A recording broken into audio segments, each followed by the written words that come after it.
उन दिनों वहां अयोध्या के आसपास वन में त्रिजट नाम वाले एक गर्ग गोत्रीय ब्राह्मण रहते थे। उनके पास जीविका का कोई साधन नहीं था, इसलिए उपवास आदि के कारण उनके शरीर का रंग पीला पड़ गया था। वे सदा फाल, कुदाल और हल लिए वन में फल मूल की तलाश में घूमा करते थे। वे स्वयं तो बूढ़े हो चले थे, परंतु उनकी पत्नी अभी तरुणी थी। उसने छोटे बच्चों को लेकर ब्राह्मण देवता से यह बात कही, प्राणनाथ, यद्यपि स्त्रियों के लिए पति ही देवता है, अतः मुझे आपको आदेश देने का कोई अधिकार नहीं है। तथापि मैं आपकी भक्त हूँ, इसलिए विनय पूर्वक यह अनुरोध करती हूँ कि आप यह फाल और कुदाल फेंककर मेरा कहना कीजिए। धर्मज्ञ श्री रामचंद्र जी से मिलिए। यदि आप ऐसा करें तो वहाँ अवश्य कुछ पा जाएंगे। पत्नी की बात सुनकर ब्राह्मण एक फटी धोती, जिससे मुश्किल से शरीर ढक पाता था, पहनकर उस मार्ग पर चल दिए जहाँ श्री रामचंद्र जी का महल था। भृगु और अंगिरा के समान तेजस्वी त्रिजट जन समुदाय के बीच से होकर श्री राम भवन की 5वीं ड्योढ़ी तक चले गए, परंतु उनके लिए किसी ने रोक टोक नहीं की। उस समय श्री राम के पास पहुंचकर त्रिजट ने कहा, महाबली राजकुमार, मैं निर्धन हूँ, मेरे बहुत से पुत्र हैं, जीविका नष्ट हो जाने से सदा वन में ही रहता हूँ, आप मुझ पर कृपा दृष्टि कीजिए। तब श्री राम ने विनोद पूर्वक कहा, ब्राह्मण, मेरे पास असंख्य गौएं हैं, इनमें से 1 सहस्र का भी मैंने अभी तक किसी को दान नहीं किया है। आप अपना डंडा जितनी दूर फेंक सकेंगे, वहां तक की सारी गौएं आपको मिल जाएंगी। यह सुनकर उन्होंने बड़ी तेजी के साथ धोती के पल्लू को सब ओर से कमर में लपेट लिया और अपनी सारी शक्ति लगाकर डंडे को बड़े वेग से घुमाकर फेंका।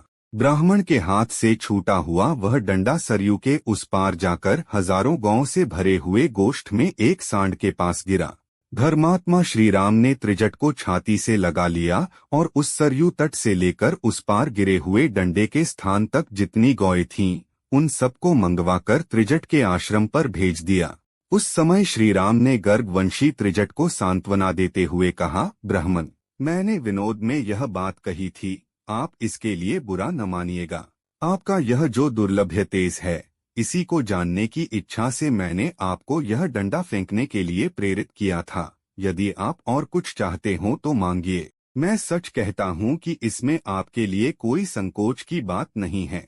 मेरे पास जो जो धन है वह सब ब्राह्मणों के लिए ही है। आप जैसे ब्राह्मणों को शास्त्रीय विधि के अनुसार दान देने से मेरे द्वारा उपार्जित किया हुआ धन मेरे यश की वृद्धि करने वाला होगा। गांव के उस महान समूह को पाकर पत्नी सहित महामुनि त्रिजट को बड़ी प्रसन्नता हुई। वे महात्मा श्री राम को यश, बल, प्रीति तथा सुख बढ़ाने वाले आशीर्वाद देने लगे। तदंतर पूर्ण पराक्रमी भगवान श्री राम धर्म बल से उपार्जित किए हुए उस महान धन को लोगों के यथा योग्य सम्मान पूर्ण वचनों से प्रेरित हो बहुत देर तक अपने सुहृदों में बांटते रहे। उस समय वहां कोई भी ब्राह्मण, सुहृद, सेवक, दरिद्र अथवा भिक्षुक ऐसा नहीं था जो श्री राम के यथायोग्य सम्मान, दान तथा आदर सत्कार से तृप्त न किया गया हो। विदेह कुमारी सीता के साथ श्री राम और लक्ष्मण ब्राह्मणों को बहुत सा धन दान करके वन जाने के लिए उद्यत हो पिता का दर्शन करने के लिए गए। उनके साथ 2 सेवक श्री राम और लक्ष्मण के वे धनुष आदि आयुध लेकर चले, जिन्हें फूल की मालाओं से सजाया गया था और सीताजी ने पूजा के लिए चढ़ाए हुए चंदन आदि से अलंकृत किया था। उन दोनों के आयुधों की उस समय बड़ी शोभा हो रही थी। उस अवसर पर धनी लोग प्रासादों, तिमंजिले महलों, राजभवनों तथा विमानों, 7 मंजिले महलों की ऊपरी छतों पर चढ़कर उदासीन भाव से उन तीनों की ओर देखने लगे। उस समय सड़कें मनुष्यों की भीड़ से भरी थीं, इसलिए उन पर सुगमता पूर्वक चलना कठिन हो गया था।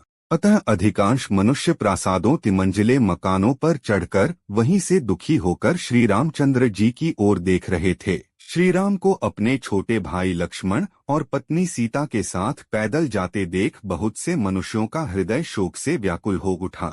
वे खेद पूर्वक कहने लगे, हाय, यात्रा के समय जिनके पीछे विशाल चतुरंगिणी सेना चलती थी, वे ही श्री राम आज अकेले जा रहे हैं और उनके पीछे सीता के साथ लक्ष्मण चल रहे हैं, जो ऐश्वर्य के सुख का अनुभव करने वाले तथा भोग्य वस्तुओं के महान भंडार थे, जहां सबकी कामनाएं पूर्ण होती थीं। वे ही श्रीराम आज धर्म का गौरव रखने के लिए पिता की बात झूठी करना नहीं चाहते हैं। ओह, पहले जिसे आकाश में विचरने वाले प्राणी भी नहीं देख पाते थे, उसी सीता को इस समय सड़कों पर खड़े हुए लोग देख रहे हैं। सीता अंगराग सेवन के योग्य हैं, लाल चंदन का सेवन करने वाली हैं। अब वर्षा, गर्मी और सर्दी शीघ्र ही इनके अंगों की कांति फीकी कर देगी। निश्चय ही आज राजा दशरथ किसी पिशाच के आवेश में पड़कर अनुचित बात कह रहे हैं, क्योंकि अपनी स्वाभाविक स्थिति में रहने वाला कोई भी राजा अपने प्यारे पुत्र को घर से निकाल नहीं सकता। पुत्र यदि गुणहीन हो तो भी उसे घर से निकाल देने का साहस कैसे हो सकता है? फिर जिसके केवल चरित्र से ही यह सारा संसार वशीभूत हो जाता है, उसको वनवास देने की तो बात ही कैसे की जा सकती है?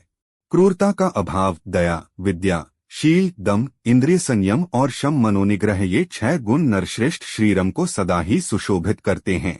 अतः इनके ऊपर आघात करने, इनके राज्याभिषेक में विघ्न डालने से प्रजा को उसी तरह महान क्लेश पहुंचा है, जैसे गर्मी में जलाशय का पानी सूख जाने से उसके भीतर रहने वाले जीव तड़पने लगते हैं। इन जगदीश्वर श्रीराम की व्यथा से संपूर्ण जगत व्यथित हो उठा है। जैसे जड़ काट देने से पुष्प और फल सहित सारा वृक्ष सूख जाता है, ये महान तेजस्वी श्रीराम संपूर्ण मनुष्यों के बल हैं। धर्म ही इनका बल है। दूसरे प्राणी पत्र, पुष्प, फल और शाखाएं हैं। अतः हम लोग भी लक्ष्मण की भांति पत्नी और बंधु बांधवों के साथ शीघ्र ही इन जाने वाले श्रीराम के ही पीछे पीछे चल दें। जिस मार्ग से श्री रघुनाथ जी जा रहे हैं, उसी का हम भी अनुसरण करें। बाग बगीचे, घर द्वार और खेती बाड़ी सब छोड़कर धर्मात्मा श्री राम का अनुगमन करें। इनके दुख सुख के साथी बने। हम अपने घरों की गड़ी हुई निधि निकालें, आंगन की फर्श खोद डालें, सारा धन धान्य साथ ले लें, सारी आवश्यक वस्तुएं हटा लें। इनमें चारों ओर धूल भर जाए, देवता इन घरों को छोड़कर भाग जाएं। चूहे बिल से बाहर निकलकर इनमें चारों ओर दौड़ लगाने लगें और उनसे ये घर भर जाएं। इनमें न कभी आग जले, न पानी रहे और न झाड़ू ही लगे। यहाँ बलि, वैश्वदेव, यज्ञ, मंत्र पाठ, होम और जप बंद हो जाए, मानो बड़ा भारी अकाल पड़ गया हो। इस प्रकार ये सारे घर ढह जाएं, इनमें टूटे बर्तन बिखरे पड़े हों और हम सदा के लिए इन्हें छोड़ दें। ऐसी दशा में इन घरों पर कैकेयी आकर अधिकार कर ले। जहाँ पहुँचने के लिए ये श्री रामचंद्र जी जा रहे हैं, वह वन ही नगर हो जाए और हमारे छोड़ देने पर यह नगर भी वन के रूप में परिणत हो जाए। वन में हम लोगों के भय से सांप अपने बिल छोड़कर भाग जाएं। पर्वत पर रहने वाले मृग और पक्षी उसके शिखरों को छोड़ दें तथा हाथी और सिंह भी उन वनों को त्याग कर दूर चले जाएं। वे सर्प आदि उन स्थानों में चले जाएं जिन्हें हम लोगों ने छोड़ रखा है, और उन स्थानों को त्याग दें जिनका हम सेवन करते हैं। यह देश घास चरने वाले पशुओं, मांस भक्षी हिंसक जंतुओं और फल खाने वाले पक्षियों का निवास स्थान बन जाए। यहाँ सर्प, पशु और पक्षी रहने लगें। उस दशा में पुत्र और बंधु बांधवों सहित कैकेयी इसे अपने अधिकार में कर ले। हम सब लोग वन में श्री रघुनाथ जी के साथ बड़े आनंद से रहेंगे। इस प्रकार श्री रामचंद्र जी ने बहुत से मनुष्यों के मुंह से निकली हुई तरह तरह की बातें सुनी, किंतु सुनकर भी उनके मन में कोई विकार नहीं हुआ।